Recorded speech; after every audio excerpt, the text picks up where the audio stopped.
So my research proposal was to look at factors in smoking cessation outcomes among cancer patients in Israel. So some background information on smoking. I think public health has done a really great job at making pretty much the whole population pretty educated on why smoking is bad. We know that the link between smoking and cancer is very well established. There are many types of cancers that come from smoking, just to name a few. And we also know, it harms really every single organ in the body and is associated with many other serious health conditions. So there's a lot of reasons that, a lot of motivations why we would want to get people to stop smoking. And obviously, while it would be best to never have smoked at all, I think what really is exciting is that there can be such great benefit at quitting smoking at any point in your life. There's still just a lot of benefits that can come from that. So, for example, once somebody is actually diagnosed with cancer, smoking cessation can still possibly reduce risk of death by 30 to 40%, and can also lower the risk of the reoccurrence of that cancer, and then also prevent a secondary cancer from developing. So, the study that we are doing is a preoperative smoking cessation intervention, and there's a lot of benefits to taking the smoking cessation intervention into a preoperative setting. If you're familiar with the term teachable moment that's used in healthcare, sometimes it's really describing like a naturally occurring health event that is thought to motivate an individual to spontaneously adopt risk-reducing behaviors. And that is something that we really want to take advantage of. There can be much more success in someone quitting than, any other random day of their life. So surgery is thought to be one of these teachable moments. And that was kind of our thought, is we want to really get in there and take advantage of this opportunity. So as you can imagine, individuals are in a state of fear and vulnerability when they find out that they have cancer and then need to have a major cancer surgery. And so they are more inclined to be receptive to education and, the idea of making a hard lifestyle change. Part of the education, too, that would be given to them is that smoking cessation does increase the body's ability to heal and respond to the surgery and the therapy that they will be receiving, and that it does reduce the risk of surgical complications. So there's just a lot of motivation that can give a patient. So another piece of background information I think that would be helpful is just understanding tobacco use in Israel today. It is a major public health concern, and while these numbers may not seem huge, just remember that Israel is a very small country, and these are 2014 numbers. I believe the total population in the country at that time was 8 million. So to, imagine that they're spending the equivalent of roughly $1 million on smoking-related costs just that year, is quite high, and smoking attributable mortality that year was at about 7,025 deaths.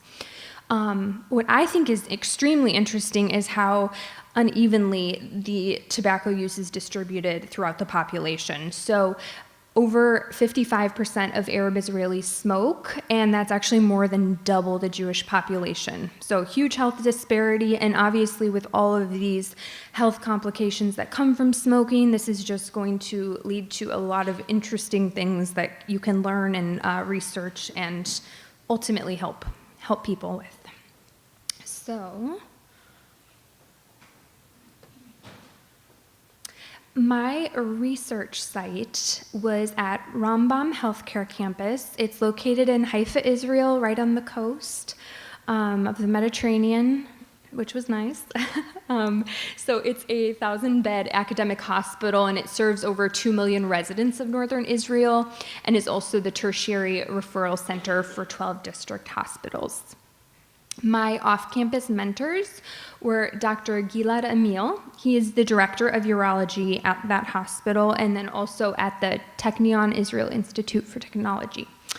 So he's quite involved in many other things as well. So a very busy man, very successful. He also assigned Dr. Camille Malshi, who's a resident urologic doctor there as well, and he was a big part of this and getting this study running. So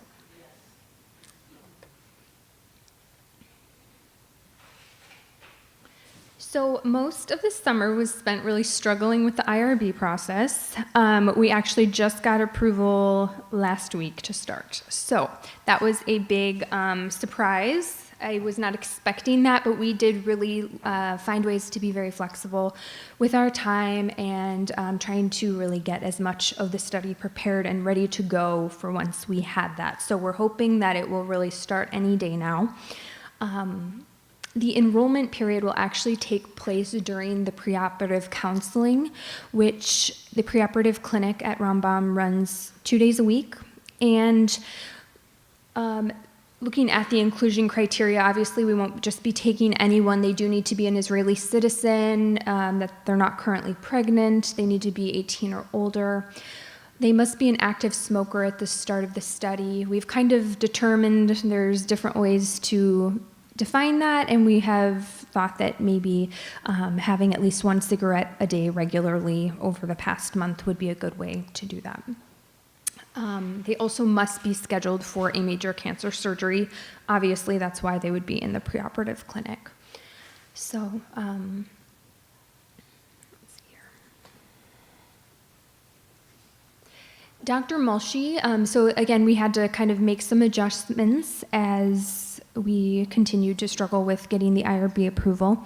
And so the plan is that Dr. Malshi will be the one that is in charge of doing the intervention and interviews, which will be conducted kind of at the same time. We have adopted, so we got approval from the American College of Surgeons to use a 3-minute validated intervention. We needed it to be short. It's a very busy place, as in any hospital, and we also needed it to require very minimal training, because ideally the goal is to find something that can be utilized standardly across the Middle East. So there needs to be minimal training. It needs to be something, just that does not have a lot of barriers between getting started with implementing it. So if you know anything about Israel, Hebrew and Arabic would be the main languages. A lot of people speak English, but there is actually a huge Russian population as well. So we have translated, they have translated all of that into those 4 languages, and same with like the consent forms and all of that. So the data collection, we're still a little bit up in the air as to what exactly we will be gathering from them. We do need to have a little bit of a trial run to figure out what we can really fit in to that time period. The intervention, again, will be about 3 minutes. It'll involve some education and a little bit of coaching around how are you going to quit? What is your plan? How can we help you? When do you plan to set your quit date? Things like that. And then that'll be followed by gathering some data from them. A lot of the data we can pull from their medical records. So that will be a little easier. But then the rest of that, smoking history type questions, and we want to do the Fagerstrom test for nicotine dependence, and a few other just kind of social type questions with smoking that'll need to be kind of squeezed in. So we'll have to kind of weed out what we are able to fit in and not fit in.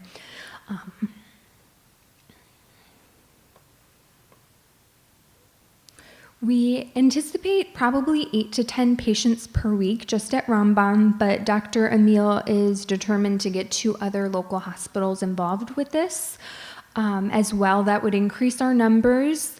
And we also are going to be doing recruitment over the course of a 6-month period. So that's going to give us, I think, a good amount to work with. And we really feel like we need to be enrolling at least 90% of the people that are coming in. Otherwise, this may not be able to be, we may not be able to draw great conclusions from that. The data collection will actually happen at 5 different points during the study. The first, as I mentioned, will be in the preoperative counseling session. That's going to be where we actually do that 3-minute intervention. and then when we gather a lot of that initial information. The second is going to be post-surgery. So right before they're discharged from the hospital, we will talk to them again about those same things. And then the last three, so 1 month post-op, 6 months, and 1 year, will be done over the phone. Obviously, that could create some challenges, but that's really the most realistic, as we're not going to be able to get people to just come back into the hospital. So as far as the analysis goes, this is just another way of kind of looking at what I'm personally going to be doing. For my master's thesis, I'm going to be really looking at the exposure of interest as ethnicity. We know there's a lot of health disparities between Arab Israelis and Jewish Israelis, and I'm really wanting to see all of the different factors that go into maybe making this an issue. The outcomes of interest, as I sort of mentioned already, it's going to be things like smoking cessation outcomes, how they quit smoking, did they use NRT, did they use prescriptions, did they join some sort of group that helped them to quit. That's a free thing that's offered through all the HMOs in Israel. Levels of nicotine dependence and just some other things like that. So for the proposed future analysis, I should explain that we're actually hoping to get 2 publications out of this. So I'm hoping to do my master's thesis specifically on looking at just the factors and really looking at ethnicity as kind of the exposure. But I'm also going to be involved with Dr. Emil and Dr. Malshi, who are we're all going to be looking at really how successful is this program. We know that there is a huge problem with tobacco use in the Middle East, and there, as far as we know, as far as Dr. Emil knows, that there is really no standardized smoking cessation intervention that's utilized in the preoperative clinic. So this is just a huge opportunity that even if we were only able to help a small percentage of people be successful, that really could save thousands of lives. So it really is, anything at this point really could be helpful. And again, the hope with that would be to find something that can be implemented across the Middle East. And to wherever that leads us, I'm sure there'll be many other opportunities. So I'll also be looking at just a lot of other trends and variables. I want to notice just really anything there is to find that could indicate maybe ways to make this intervention more successful. As far as future directions go, so as I mentioned, we hope to do one big publication with the 3 of us on the success of the program. I hope to do my master's thesis on the factors that are really involved. And I, right now, don't have much to present at any sort of conferences since we haven't really gotten started, but I hope that up ahead there will be many opportunities for that. I think there will be some really big things that can come from this. And also, as I mentioned before, I think there will be a lot of additional opportunities for students to look at this data. Even again, if we get a small percentage of people that are really successful in quitting, how do we increase that number? I think there will be lots to learn, lots to try, program evaluation type things that can be done with that. So my learning experience, again, was quite different than what I anticipated. I thought I was going to have my project done, everything written up and, ready to submit, and that really didn't happen, and it's okay. I think the skills that I learned, mainly patience and persistence and flexibility, I think those are going to take me far further than if I had just been able to complete everything right away. So I think those are really critical skills for an epidemiologist to have, and it's good to learn that at the beginning so you know what you're getting into. The IRB process obviously was one of the main things I'm referring to. Teamwork was also an issue. It's hard to rely on people when you'd rather just do it yourself and just get it done. So really needing, especially as I don't speak Arabic or Hebrew, to, really need to rely on help from others. And they have many competing priorities there. So you really have to, stand up for yourself and push and remind them why this is important to them as well. And be persuasive in that. Also just the realities of epidemiology. I spent a lot of time in the library reading on what the ideals are for these preoperative smoking cessation interventions. What period of time before somebody has surgery are they most effective in quitting? And a lot of that just can't actually be done realistically. So I think it was really interesting to learn all the ideals and then sort of have to come to terms with, okay, but what can we do? And to understand that still can make a difference even if it's not perfect. There were also just a lot of cultural differences. Dr. Soliman warned me about these ahead of time. I think I had to learn them for myself when I was over there. But time is one of those things. You just have to be very flexible with the time, and then the communication style is very different. I don't believe we showed this in our orientation, but there's kind of a diagram, and North America is basically direct communication and restrained emotional style, and the Middle East is indirect and expressive emotional style. So realistically, as an American over there, I felt like a lot of times people were angry at me, and maybe they weren't, or they were really sweet and really warm and affectionate, and it was hard to kind of to understand. Maybe people weren't quite as mad as they seemed sometimes, and to just kind of brush things off, not take things too seriously, and also just to be flexible with indirect communication style. I'm assuming people are being really direct with me, and when they weren't, and you find that out a couple weeks later, you just have to readjust. You have to brush it off and keep going. So I really feel very invested in the Middle Eastern culture after coming back from that. I'm excited of what I learned, and I'd really like to continue to be able to be a part of that moving forward with research. So as far as strengths of the research site go, I don't know, again, how much everyone knows about Israel, but it's a very complex historical and political, ethnic, religious, so many layers to it, so much going on for so long that there's really so much to look at, and there's endless questions and endless research that could be done. Just a very unique place. They have a strong hospitality culture, which is wonderful to be a part of when you're the guest. And I felt that right away when I came into the hospital. Dr. Emil, I think within 1 hour, sent me down to watch a surgery, which I was not expecting. So I, had to do that, and then they involved me in the tumor board meetings and just a lot of different things that I really wasn't expecting to get a part of, but it was, just come in, make yourself welcome and at home. So I think that's a real strength of that research site.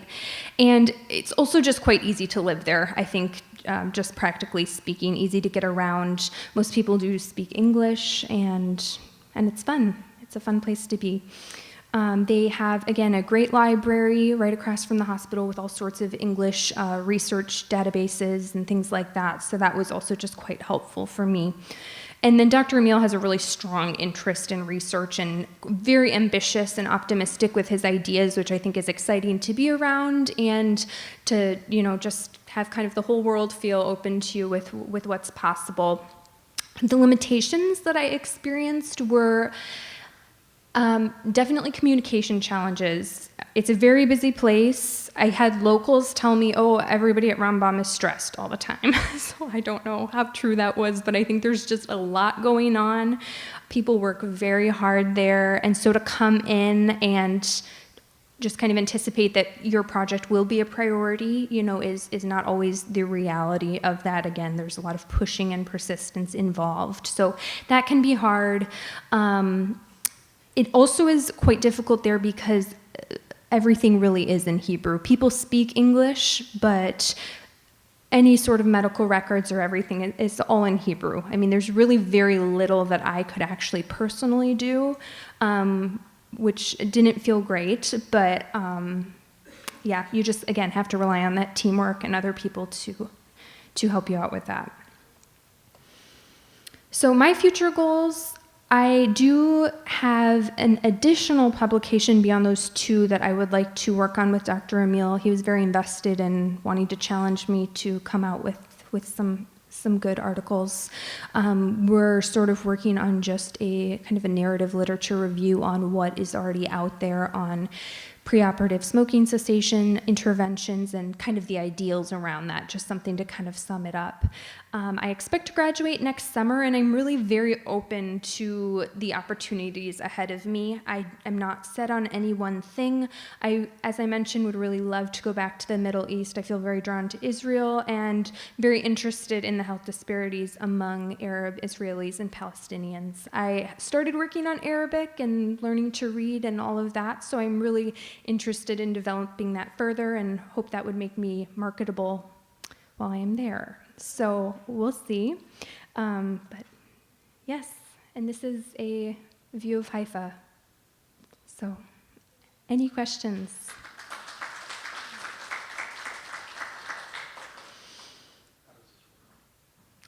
Yeah. Well, I mean, it raises a number of questions. For one thing, you didn't say anything about what you were going to compare the people who got this intervention to.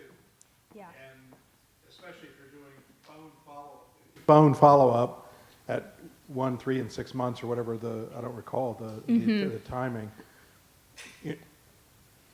In order to sort out whether or not the 3-minute intervention actually did anything, as opposed to sort of fear of the Lord from having cancer without an intervention might have shocked them into quitting smoking, because as you say, everyone knows that smoking is not a good thing and it's linked to cancer and all that sort of thing. So the comparison group, especially in those longer term phone interviews, seems to me that would be a significant challenge. Yeah, absolutely. That's a question I have as well. I am not sure if they keep data normally on. Are you going to randomize? Are the post-operative or pre-operative people going to be randomized to not getting or getting the smoking intervention, or how's that going to work? I have that same question, and I haven't honestly gotten an answer to it yet. I think that's something that still has to be figured out.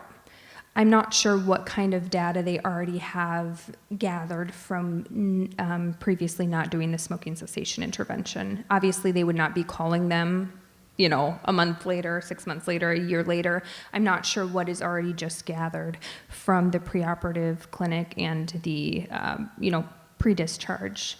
Yeah, so it's a great question. I mean, with smoking interventions, generally speaking, they can have a immediate impact that doesn't last. Right. I mean, it is an addictive drug after all, and so people fall back into it. So I think the long-term follow-up is necessary to know whether or not this is a real stop or just a pause. But I don't know how you're going to ascribe any success that you have to the intervention if you don't have a well-defined comparator group that didn't get the intervention and which got comparable follow-up. Right.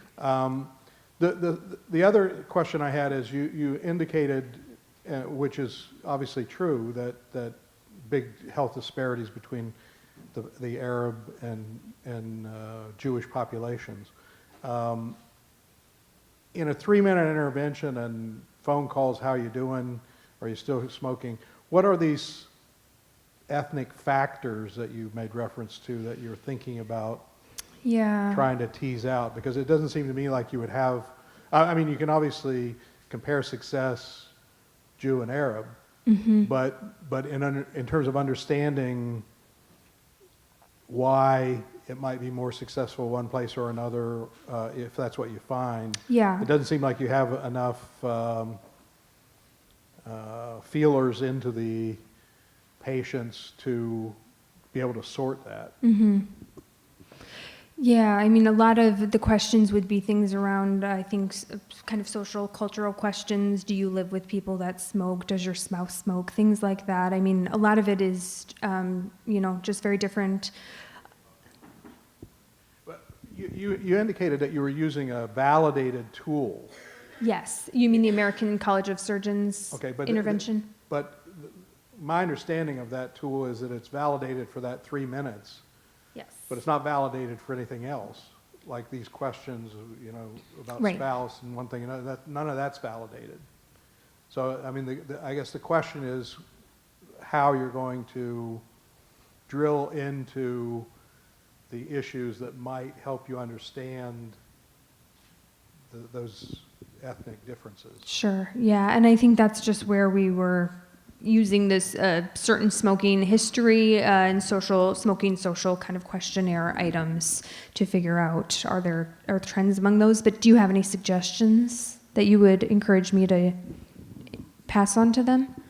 Well, I guess the question is, are you just sort of making those up as you go along, or do you have some specific thing you're going to be used as the questionnaire tool Yes. and everything? There's something specific that we've taken from other like validated, smoking history questionnaires, for example, Right. things that have already been used in other studies that we can kind of rely on.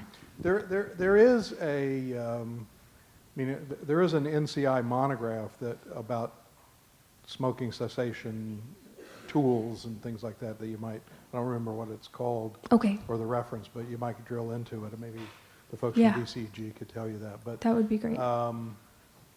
yeah, I think my biggest concern for your thesis would be the attribution of success and the comparator group. So I think you need to probably Yeah, come up with something to answer tough guys like me.